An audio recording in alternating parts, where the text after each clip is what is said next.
Hey, I know a lot of golfers out there struggle mightily with distance, but don't go chucking out your entire golf swing just yet, because often it comes down to a very simple, what you might call power leak, that's often preventing you from hitting the ball out there as far as you'd like. In fact, when golfers come to me for the first time for lessons, I can often spot up to 3 power leaks in their swing, and it really prevents them from hitting it out there. Now, right after this, let's talk about one of them. It's a really simple move, and when you get it down, you're really gonna see some immediate results. Stay tuned.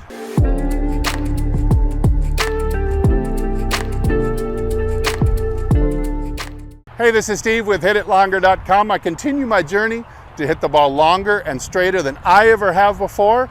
I hope to teach you how to do the same. So what's fascinating to me about these simple power leaks we're talking about is that I can usually spot up to 3 of them in a new golfer before they've ever even taken back the club. That means these power leaks that not a lot of people know about or are talking about occur at grip and setup. So let's take a look at one of them. It's in the left-hand grip, specifically the left-hand thumb position. And what I find that a lot of golfers that struggle with distance have a very poor thumb position on the grip. Now, many of these golfers will first grip the thumb right on top at 12 o'clock, which is an error already, but that's not the only error going on with the thumb. They've also got the thumb too much in a long position, and it's separated too much from the rest of the hand. But just because you move that thumb over to 1 o'clock does not all of a sudden mean that you've picked up all the leverage you're after. You see, the left wrist needs the use of both pulling and pushing forces on the grip in order to create a lot of power. Now, the last 3 fingers go on the grip. They are going to really pull, especially out your pinky, is at the pulling forces is really allowing your wrist to uncock this way.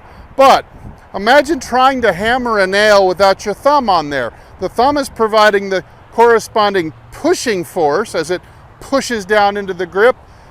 Your wrist contracts and uncocks the club like this. But if you didn't have your thumb on there, you could see you couldn't really drive a nail in one. Only the pull forces and gravity is really not enough. Let's take a closer look on the secret position that the thumb needs to be in for you to get maximum power.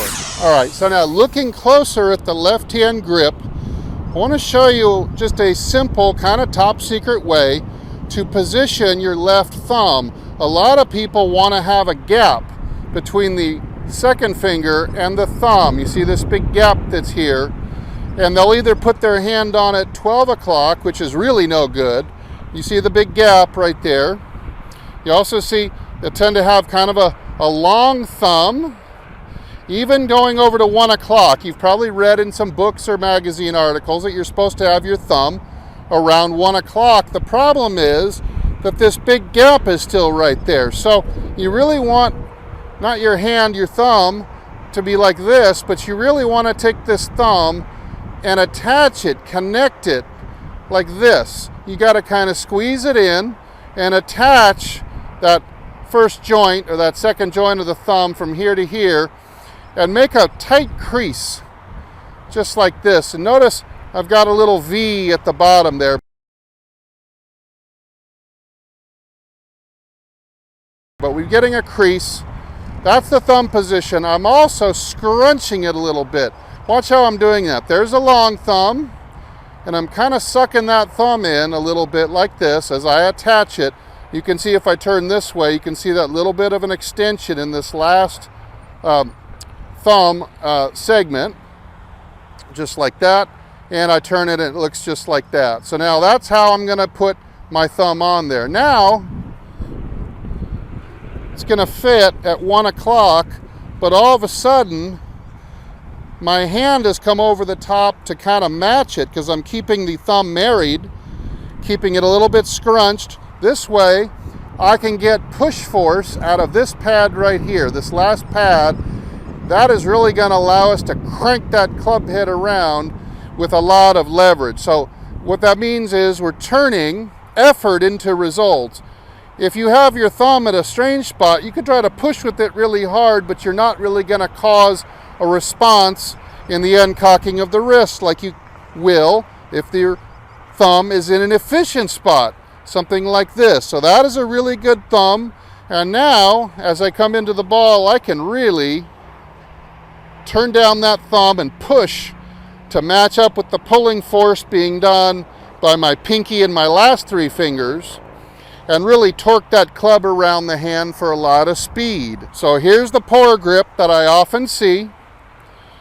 Here's the grip they usually come back with after the second lesson. Well, look, my thumb is at 1 o'clock like you said, yeah, but we still have the grip running too much across the palm. We don't have enough leverage. And so I don't hear very many instructors talking about this leverage point in the left thumb, this position on the grip, and a lot of golfers fail to do this well too. So remember how the grip has got to be. You want to form your hand into this position first. You should just practice this at home without a club at all. Now see, there's the connection right there, kind of a crease into a V. Then you can just practice curling up your fingers like that. Here's what it looks like from palm up. There's thumb off to the side, and here's the thumb scrunched in and attached to the side of the hand, just like that. And then we would put it on the grip at the base of the fingers, and it goes on there just right. The thumb is at 1 o'clock, but now it's in position to really turn down and give you a lot of torque. Press into the grip so you can get that club head moving for speed. All right, so I do my hand position, I put it on the grip like this, and I'm ready to go. Let's hit a shot with an 8-iron, show you how powerful this thumb position can be.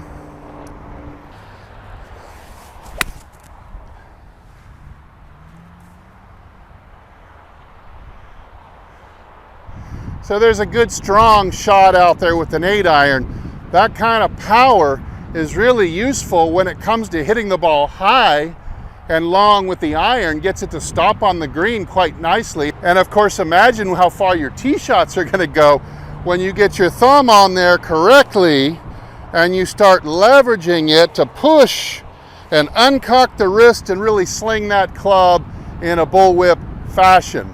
So remember, the secret hand position with the thumb looks just like this.